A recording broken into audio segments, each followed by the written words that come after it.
var så det. Så fik vi klaret det klassiske. Nu kan jeg godt mærke, at man kommer lige udefra. Man er ikke sådan helt varm og løsnet op endnu. Så jeg vil lige for at få lidt varme i kroppen, så vil jeg lige spille et stykke for jer. Jeg lærte for nogle år siden, da jeg var med Brøndby fodboldhold over i Aberdeen i Skotland. Ja, de skulle over og spille mod de der fra Aberdeen, og så skulle de have lidt jysk forstærkning med, og det var så... Ja, så spillede jeg lidt for spilleren, og så løb de ind på plænen og spillede lidt for mig, og så gik det hele op i en højere enhed.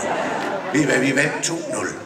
Og det skulle vi så fejre bagefter, og det fejrede vi så på Glenfiddich-distillerierne. Ja, det gjorde vi nemlig. Og så, hvad hedder det? Ja, så kan jeg faktisk ikke huske mere.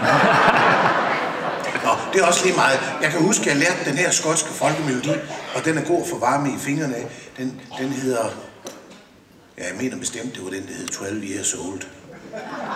Nu blev jeg i tvivl. Det er også lige meget, hvad den hedder. Den lyder sådan her.